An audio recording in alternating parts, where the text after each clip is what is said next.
welcome back everyone to another episode of Mumbles. Today I have my special guest with me, Ruby. And the reason that Ruby's here, and I know it's probably hard for you guys to see, I promise I'll put pictures, but today we're talking about dog tags. Now recently, unfortunately, Ruby's tag did break, but we got her a new one. And it's this pretty red one here that's a paw print. But it got me to thinking, you know, I bet there's people out there who don't know what to put on their dog tags. So I did some research, looked at Google, and you know what? There's been a lot of questions about what do you put on your dog's tag, and you know, do I need one if I have them chipped or not? And so I figured I'd not only give you a review on this dog tag, but I'd also give you some brief tips as to what exactly to put on your dog's tag. So first off, this tag that we have for Ruby is a great little tag. It only costs about $2 on Amazon. I will put the link in the description. It's not too big, as you guys can see. They do have bigger ones. They got all kinds of ones on Amazon. But the one that we got is this nice cute paw print, and they engraved it for us. So we didn't have to worry about any of that. You just type in what you want on Amazon. You put down, you know, whatever information you want in there, and it's good to go. So definitely, I'm just gonna get this out of the way right now. 5 out of 5 on this tag, great tag. Now let's get to the tips. Now this is really important to Ruby because she doesn't like seeing any kinds of lost dogs. It makes her very upset. And so she was really happy that we were gonna do this video. So what is the basic information that you should put in your tag? Now there's a lot of debate as far as, well, do you put their name or not? Now my personal opinion is you don't put their name, and I will explain why.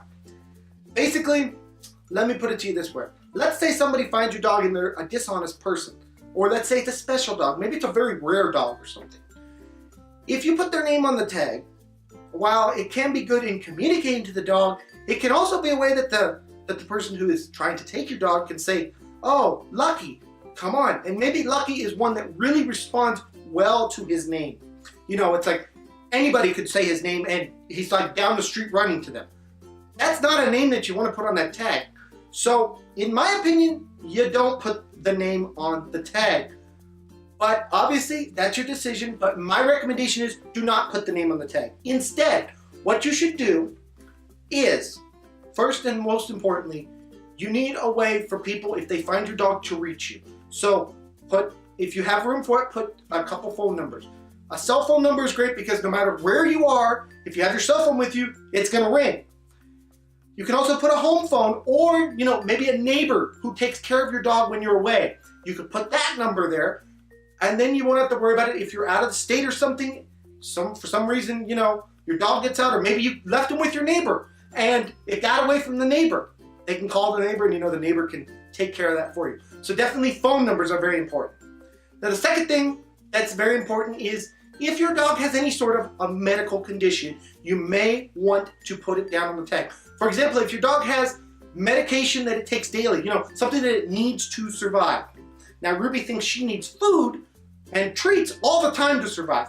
But I'm talking about a real medical condition, you know, maybe like for, say, diabetes or a heart condition where they have to take heart medicine daily in order to keep them regulated.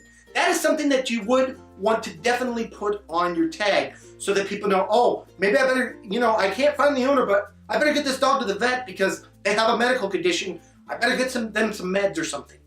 So that is another good thing to put on the tag.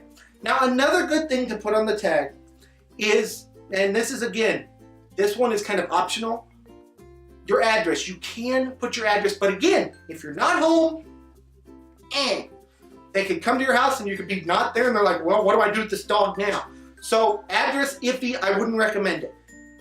Another thing that I would recommend though is the license number. License number is important because if they get out to a shelter or something, they can look up that license number and they can say, oh, this is blah, blah, blah, blah, blah, blah, blah. And they can say, oh, they live on blah, blah, blah, and here's their phone number, and they can bring the dog back to you or call you up and say, hey, come pick up your dog. Now, I'm gonna go through this all at the end again, but the final thing that I do want you to know that you should put on a tag is if your dog is chipped, and by that I mean if they have one of those chips in their ears or something like that, please put it on the tag that they are chipped. Now, why would you do that? Very simple. If somebody knows something's chipped, they can think, oh, you know what? My animal shelter has a a chip scanner. I can just take it to the animal shelter and they'll know exactly where to go. So please do put it on the tag if they are chipped. So now let me just review that briefly so you guys know what I recommend. So first off, I recommend a phone number. Maybe 2 phone numbers. Maybe you and your neighbors or whoever is the caretaker besides you of the dog. Then I recommend that you put any medical conditions. Finally, I do recommend that you put their license number. And in addition to that, if they are chipped, please put down they are chipped, because it's just an easy way for people to figure out how to get your dog back to you. There's a lot of very, very honest people out there who hate seeing pets lost like me, and it's important that your pet wears a tag whether or not it is microchipped or not, because think about it. If you don't have a tag on your dog and they don't know that it's microchipped, why would they ever go and try to scan for a microchip? They could be spending, time going to the vet saying, oh, maybe that's got a chip. They could spend hours looking for a chip and there not be a chip. So, likewise, if it doesn't have a tag, they might just think it's some stray. And so you need to have a tag on your dog at all times to keep them safe and away from harm. Right, Ruby? That's right. Anyways, guys, so this has been my review of this dog tag, as well as some tips on what you should name or what you should put on your dog tag. And yeah, guys, this is going to be Mumbles and Ruby signing off. She's going to go get a treat because I know she wants one badly. And yeah, guys, this is going to be Mumbles and Ruby signing off. Have a great day, everyone. Bye-bye.